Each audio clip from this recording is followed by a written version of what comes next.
Guys, welcome back to the channel. Today we're going to check out FMS's brand new Kingfisher. It seems to be another Cub variant, and hopefully I have better luck with this one than I have with the last ones. We're going to put a camera on top so you can see from plane's perspective, from the pilot perspective, and from the ground with that traditional hat cam. So it'll be like an old school type of review today. Let's go ahead and get right into it. All right, guys, we're going to go ahead and plug in the plane. All right, looks like our onboard footage is going. Give a surface check real quick. That looks good, you guys. Got a little follow footage there. All right, let's give it a shot. Full throttle. Oh, there she goes. Feels like it needs a little bit of trim. I needed a little bit of mechanical trim there, but nose into the wind. It feels a lot like a trainer. Whoa, the elevator is definitely touchy. Eric back there is probably having a hard time keeping up with that elevator. Sometimes RC airplanes like go up and down really fast, and it's just a different type of movement than what you have on a quad. Hopefully you guys got some cool footage there. I'm gonna do a little tower pass there, so to speak. Give it a little more throttle. I feel like it could do a loop if we went up high. How are you guys enjoying that flight up there? Is that fun? Is that fun for you at home? Let's come in real tight and hard. I said tight and hard. All right, a little knife edge action maybe, full throttle. I'm probably gonna stall to the ground. I don't wanna do that. You guys know what happened to my last Super Cub. And this is the Kingfisher. You know, I feel like the big Tundra style wheels, like if it's slightly underpowered, it could be quite turbulent. Maybe add more turbulence to the airplane. Let's try a barrel roll. There we go. All right, let's do a loop. Very cool. I just did an off the wind loop there. So this plane comes with floats. It comes with skis and extra large tires for landing in the grass. That's pretty cool.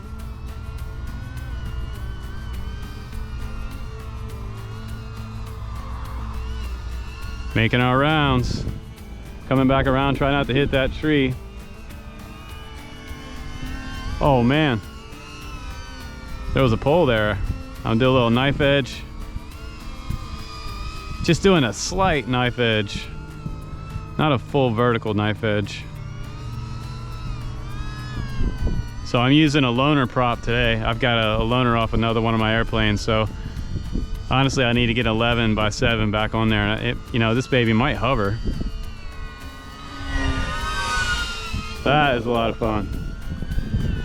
Eric's still on the chase. I wonder if he's done any chasing before. Nice little low to the ground flying. So immediately this one is a lighter weight plane than the Super Cub PA-18 that I flew.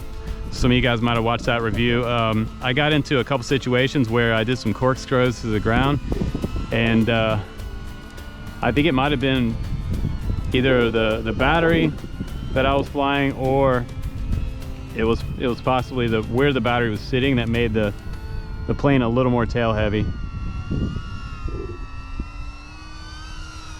Okay, so I'm gonna try to come up here again. I'm gonna get to the wind this time, and let's try to do a loop into the wind. It's always good, nose into the wind. Uh-oh, looking like a big stall there, almost like a hammerhead. I feel like this battery maybe on the way out, but you know what? This plane's not giving me that stall, and as soon as I do that with a little bit of rudder and aileron, it's gonna stall on me, you know what I mean?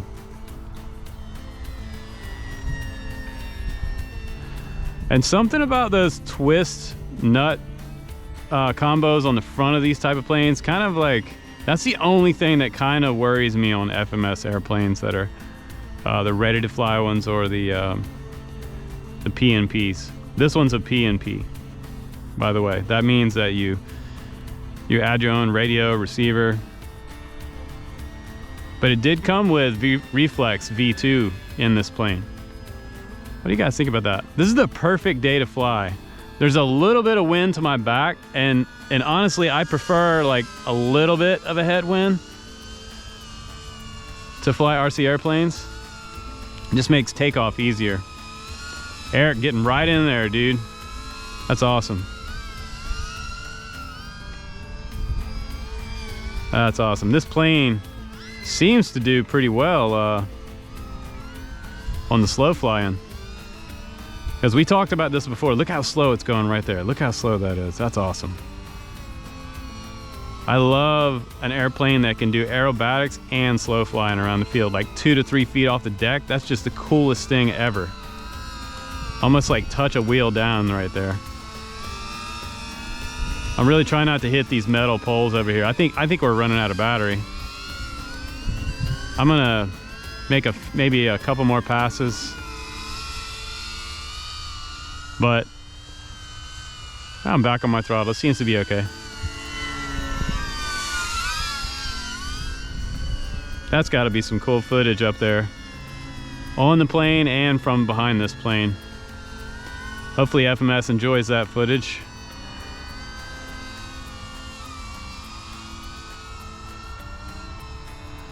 And you know what? That's a Cinnabot 30. Gep RC Cinnabot 30 Cinewoop chasing that plane today that Eric's flying. It's pretty cool, ain't it? It really makes me want to touch down, do a little touch and go. Man, I was close just then. I feel like I'm gonna nose over. Give it a little more throttle. I've got to be getting to the end of that battery. Which way you guys think I should land? Should I land toward us or from behind me? I think I may try to come straight in so you guys can see it on the GoPro. So, and that's going to be my headwind too. So you always want to kind of land with a headwind if you can. Keep my throttle up out there, way out in the field. So a lot of the old timers always told me at the AMA fields, they always told me, Justin, go long and low. So that's what I'm going to try to do. I'm going to try to go long. I got to get it up out of that thick grass. All right, baby. Nice. That's what I'm talking about with those Tundra tires. Come on. That was pretty cool. All right, let's get some final thoughts about this Kingfisher. Pretty rad little plane. Makes me want to take off again. Let's go again. So for this review today, I flew with the FlySky. It's the FSI4X transmitter. This is the one that comes with the Ready to Fly Ranger kit. Some of you guys might have seen this before. It's kind of a cheaper style radio. They used to be about $20 before COVID. Now I think they've jumped up to about $50. But this is not the computer controlled one, so this one's going to be easier if you need to switch servos. So if you're brand new, I would recommend getting yourself one of the receivers that goes along with one of these. FMS may have them on their website, but it's going to be a really quick way and an easy way to get this plane up and flying.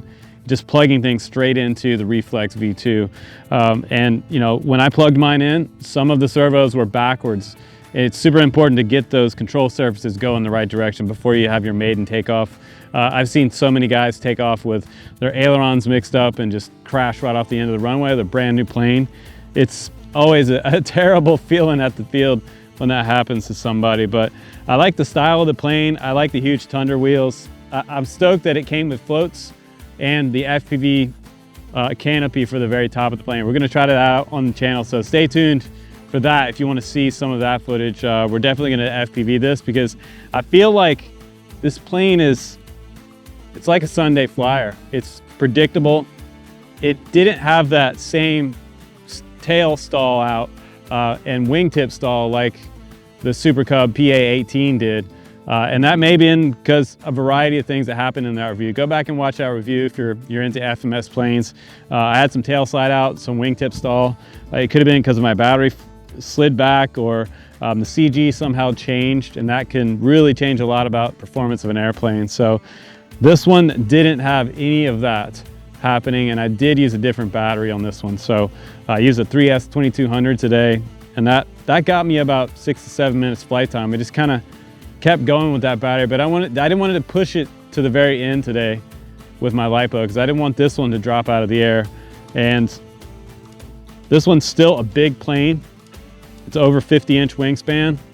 That high wing design, super nice flyer. It's not as heavy as the other one, and the landing gear on the bottom of this one is not quite as kind of robust of a design as what's on the PA-18. This one has 3 screws in that bottom plate right there holding it on, and the struts are a little less complicated. They go on with 3 pins, 2 up here and 1 there. They were the easiest struts I think I've ever put on an airplane. So the other ones require a driver to take them off. So you're trying to put it in the back of your car, in and out the back of your car. This one's going to be easier because it's just like RC car pins that hold down the bodies on the RC cars. So that's pretty cool. But again, I hope you enjoyed our flight review today. If you like airplanes and RC stuff, be sure to subscribe on the channel, and I will show you some more just simple, plain simple reviews right here on the Drone Camps channel. Not just drones, but airplanes too. Guys, take care. I'm Justin Davis. I will see you on the next one. Take care.